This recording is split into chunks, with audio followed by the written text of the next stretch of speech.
قاعدہ بے قاعدہ اردو کے ممتاز و مقبول مزاح نگار شوکت تھانوی کی کتاب ہے جو آج سے 50 سال پہلے لکھی گئی تھی۔ اس کتاب میں شوکت تھانوی نے مختلف ادبی شخصیات پر مزاحیہ انداز میں خاکے تحریر کیے ہیں، جن میں سے کچھ کا تعارف پیش ہے۔ جوش ملی آبادی۔ دیکھو بچوں، یہ جوش ملی آبادی ہیں جو اپنی زندگی ہی میں اتنے بڑے شاعر بن گئے ہیں، اور بن ہی نہیں گئے بلکہ مان بھی لیے گئے ہیں۔ شاعر تو جو کوئی بنتا ہے وہ اپنے نزدیک بڑا ہی بنتا ہے، مگر ہم کسی شاعر کو اس وقت تک بڑا نہیں مانتے جب تک اسے مار نہ لیں۔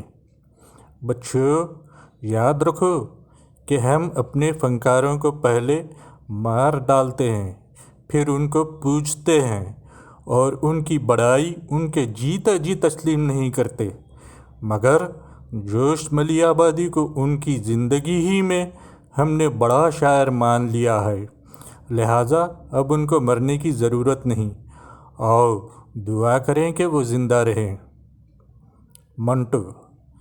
بچوں، ان کو دیکھو، یہ منٹو ہیں، وہ منٹو جو مقدمہ چلوانے کے لیے افسانے لکھتے ہیں، افسانہ رسالے میں جاتا ہے اور یہ خود عدالت میں۔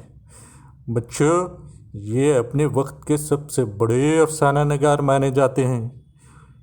ان کے آرٹ نے ان کو عروج پر پہنچایا ہے، مگر وہ خود اپنے عروج سے گھبرا کر بار بار پستی کی طرف آنے کی کوشش کرتے ہیں۔ ان کا فن ان کو زندہ جاوید بنا چکا ہے، مگر وہ خودکشی کی کوشش میں دن رات مصروف نظر آتے ہیں۔ خدیجہ مستور۔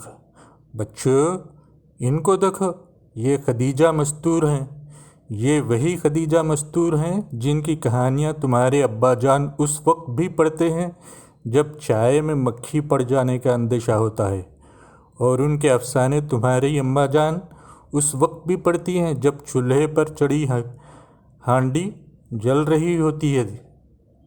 بچوں، ان کی کہانیوں میں نہ افیون ہوتی ہے اور نہ تمہارے ابا جان خدا نخواستہ افیون کے رسیا ہیں، مگر لطف اتنا ہوتا ہے کہ شروع کرنے کے بعد جب تک ختم نہ ہو باقی سب کچھ ختم کرنا پڑتا ہے۔ یہ کہانیاں اسی زبان میں لکھتی ہیں جس زبان میں ہمارے تمہارے گھروں میں آئے دن کہانیاں واقع ہوتی رہتی ہیں، مگر لکھی نہیں جاتی۔ ان کی گھریلو زبان میں چونکہ ادب ہے، لہٰذا ادبی زبان میں گھریلو پن پایا جاتا ہے۔ شوکت تھانوی۔ بچوں، دیکھنا ذرا، یہ شوکت تھانوی ہیں۔ ان کا خیال ہے کہ یہ مزاح نگار ہیں۔ اگر تم کو ان کے اس خیال پر ہنسی آ گئی تو بھی یہ اس کو اپنی مزاح نگاری کی کرامت سمجھیں گے۔ بچوں، یہ شاعر بھی ہیں۔ جب سنجیدہ کلام رو رو کر پڑھتے ہیں تو سننے والوں کو ہنسی آتی ہے، جب مزاحیہ کلام سناتے ہیں تو لوگ عبرت پکڑتے ہیں، حالانکہ خود ان کو پکڑ لینا چاہیے۔ مولوی عبدالحق۔ دیکھو بچوں، ان کو پہچاننے کی کوشش کرو۔ اگر تم ان کو بھی نہ پہچانے تو اردو کے حروف کیسے پہچانو گے؟ یہ بابائے اردو مولانا عبدالحق ہیں۔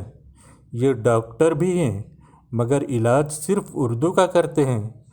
بچوں، بابائے اردو اس لیے نہیں ہیں کہ اردو ان کی بیٹی ہے، البتہ اردو جب یتیم ہو گئی تو مولوی عبدالحق نے اردو کو گود لے لیا، کہلائے صرف بابائے اردو، مگر سچ پوچھو تو اردو کو ماں اور باپ دونوں بن کر پالا اور اردو کے لیے اپنی زندگی تج دی۔ اب ان بیچارے کا سوائے اردو کے اور کوئی نہیں ہے، یہ اردو ہی کے غم میں بوڑھے ہو گئے ہیں۔ یہ فیصلہ کرنا مشکل ہے کہ اردو ان کے سہارے زندہ ہے یا یہ اردو کے سہارے زندہ ہیں۔ بعض لوگ کہتے ہیں کہ یہ دونوں ہی باتیں ٹھیک ہیں۔ فراق گورکھپوری۔ بچوں، یہی وہ فراق گورکھپوری ہیں